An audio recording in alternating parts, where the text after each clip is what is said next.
দুই দিনে একটা প্লেয়ারের সাপোর্ট দিব, ওই দিন শেষে প্যানেল ইউজার বের হয়, তাইলে পরে গালি দেয় কে? কাব্যরে গালি দেয়। কাব্যরে কিনলে গালি দিব এখানে। শুনো, বেশি কথা বলা আমার একদমই পছন্দ না, ডিরেক্ট পয়েন্টে দেখো। বর্তমানে ফ্রি ফায়ারের প্যানেল ইউজার দিয়ে ভরে গেছে ভাই, বাট স্টেডেনের খেলা দেখে আমার কেন জানি মনে হয় যে পোলাই ফেয়ার প্লে। দেখলাম বিএনএল পিসি চেক দিছে, কোন রকমের ইললিগাল কোনো ইস্যু পাই। আমি তো আগে নাইম আলম ভাইয়ের গেম প্লে গুলো দেখে থাকতাম, গেমিং উইথ নাইম আলম, কিন্তু বর্তমানে যেহেতু নাইম আলম নাই, সেক্ষেত্রে আমি বিল্লু গেমিং আর স্টেডেনের গেম প্লে গুলো মাঝে মধ্যে দেখে থাকি। তেমনই আমি স্টেডেনের লাইভ স্ট্রিম দেখতেছিলাম, লাইভ স্ট্রিমে দেখলাম স্টেডেন একটা কথা বলে, যেটা শোনার পরে আমি ভাবলাম এটা নিয়ে আসলে আমার একটা ভিডিও বানানো দরকার। দুই দিনে একটা প্লেয়ারের সাপোর্ট দিব, ওই দিন শেষে প্যানেল ইউজার বের হয়, তাইলে পরে গালি দেয় কে? কাব্যরে গালি দেয়। কাব্যরে কিনলে গালি দিব এখানে।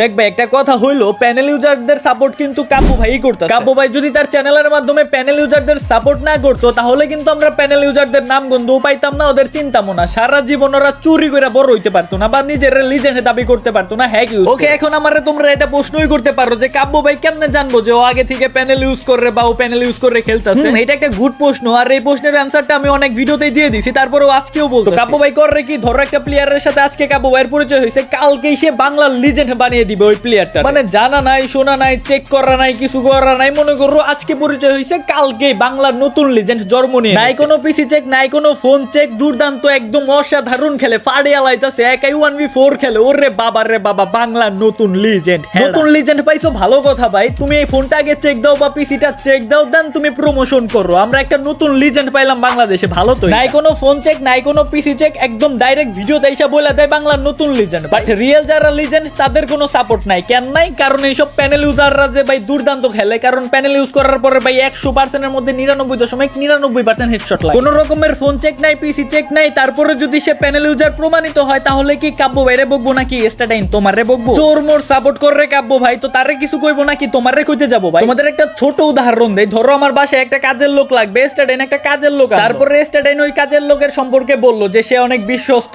সে অনেক ভালো কাজ করে থাকে। স্টাডাইনের কথা শুনে এন্ড স্টাডাইনের উপরে ভরসা করে আমি কাজের লোকটারে আমার বাসার কাজের লোক হিসেবে রেখে দিই। 2 দিন পরে সেই কাজের লোকটা আমার বাসায় চুরি করে পলায়ে গেল। আমি কারে ধরবো? স্টাডাইনরে না, কারণ আমি স্টাডাইনের উপরে ভরসা করে তো ওই কাজের লোকটারে রাখছি। তেমনই কাব্য ভাইয়ের উপরে আমরা ভরসা করে, কাব্য ভাই যাদের সাপোর্ট করে, লিজেন্ড বলে দাবি করে তাদের ভিডিওতে, তাদের আমরা সাপোর্ট করি। দিন শেষে তারা চোর ভাইরাই, চোর। আমরা চোরদের সাপোর্ট করি। কাব্য ভাইয়ের কথা, চোর মোর হ্যাকার ট্যাকার প্রমোশন করার আগে কাব্য ভাই কি কষ্ট করে একটু ফোন বা পিসিটা চেক করতে পারে না, নাকি ইচ্ছা কইরাই করে? নো লাইফ গিল্ডের ম্যাক্সিমাম প্লেয়ার যে হ্যাকার প্যানেল ইউজার, এটা আমি প্রমাণ করে দিছিলাম কিছু মাস আগে। কাব্য ভাই ভিডিওর মাধ্যমে ক্লিয়ার করে দিছে যে তাদের কিক মারা হয়েছে যারা প্যানেল ইউজ করে, এন্ড বলছে নেক্সট টাইম গিল্ডের মধ্যে কোনো প্যানেল ইউজার টিউজার রাখবে না, কারণ যেহেতু নো লাইফ গিল্ডের প্লেয়ার গুলা টুর্নামেন্ট খেলে থাকে বাংলাদেশের হয়ে অন্য দেশের সাথে, যদি প্যানেল ইউজ করে ধরা পড়ে টুর্নামেন্টের মাঠে, তাহলে কি হবে? শুধুমাত্র নো লাইফ গিল্ড না, পুরো বাংলাদেশের নাম খারাপ হয়ে যাবে। ঠিক বলেছো।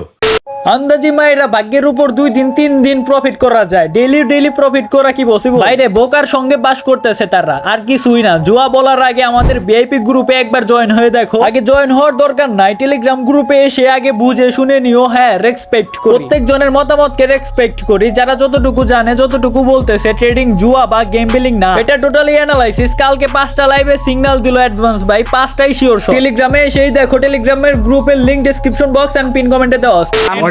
আপনি ওই ননস্টপের সাথে তুলনা দিচ্ছেন, ওরা প্লেয়ার বের করে, এই করে এই করে। বিডিতে বিশ্বাস করেন একটা ট্রাই আউট লোমো, আমরা 1 মাস যদি টানা ট্রাই আউট লো, এরকম কম্পিটিটিভ ম্যাচ খেলার অকাদের মতো একটা প্লেয়ার পাবো, একটা। তাও মনে করেন ওইটা ওই লেভেলের হয় না। বিডিতে প্লেয়ারের এই অবস্থা, বুঝছেন? তার উপরে ওইটা আবার হ্যাকার না আইডি আর সন্দেহ।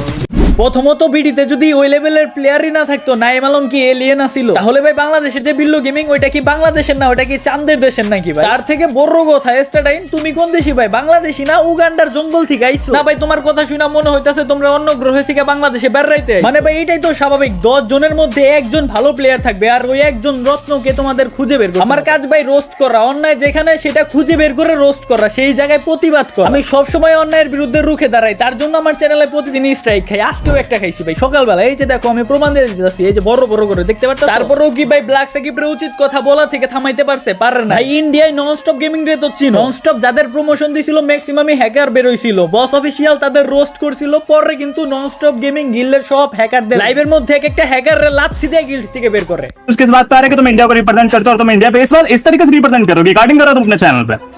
देखो भाई, अगर इसको किक नहीं करते हो ना, तो मैं भी तुम्हारे अगेंस्ट हूँ। पेटे सीएस मैं बात करता हूँ उसके बाद चीजें जिस दिन आ जाएगा उस दिन गिल्ड में ले लेंगे सारी चीजें चेक करके अभी के लिए इसका भी 50-50 बहुत ননস্টপ গেমিং যাদের প্রমোশন করছিল ম্যাক্সিমামে হ্যাকার বের হইছিল বস অফিশিয়াল রোস্ট করার পরে তাদের কিক মারা হইল তারপরেও কি ননস্টপ গেমিং থেমে আছে না থাইমা নাই এখন পর্যন্ত ননস্টপ গেমিং নতুন নতুন রত্ন খুঁজতেছে আর তোমরা এসে ভাষণ সারো 2 দিন পর পর আমরা যাদের বের করি তারা হ্যাকার বের হইছে তার লাগি আমরা এখন আর যাই না কারণ পাবলিক আমাদের গালি দেয় আরে তোরা হ্যাকার বের করবি আর পাবলিক তোদের গালি দিব না তো কি করব চাট বরে ইন্ডিয়ান টুর্নামেন্টের অবস্থা খুবই ভালো বাংলাদেশের তেমন কিন্তু না কেন ইন্ডিয়ায় যেমন ননস্টপ গেমিং আছে বাংলাদেশে তেমন ইটস কাব্য আছে কিন্তু ননস্টপ গেমিং ভুল থেকে শিক্ষা নেয় আর কাব্য ভাই ভুল থেকে হার মাইনা না এটা মানতে হবে ফ্রি ফায়ারের মধ্যে আমাদের কাব্য ভাইয়ের অবদান অনেক বেশি আছে বাংলাদেশে কাব্য ভাই ফ্রি ফায়ারটারে টিকে রাখছে এটা আমি মানি আমার যেটা মনে হয় কাব্য ভাইয়ের টুর্নামেন্টের বিষয়টা দেখা দরকার নতুন নতুন প্লেয়ার খুঁজে বের করা দরকার এন্ড হ্যাঁ অবশ্যই সবার সাথে পরিচয় করে দেওয়ার আগে চেক করা ফোন দিয়ে খেললে ফোন চেক পিসি দিয়ে খেললে পিসি চেক এন্ড হ্যাঁ অবশ্যই নেক্সট স্টাডাইন বানাইতে হবে নেক্সট নাইম আলম বানাইতে হবে নেক্সট বিল্লু গেমিং আনতে হবে কারণ সারা জীবন কিন্তু এরা থাকে 2 দিন আগে নাইম আলম আমাদের বাংলাদেশকে টিকিয়ে রাখছিল নাইম আলম কিন্তু বাংলাদেশের একটা সুনাম আনছিল এখন বর্তমানে যেটা স্টাডাইন করতেছে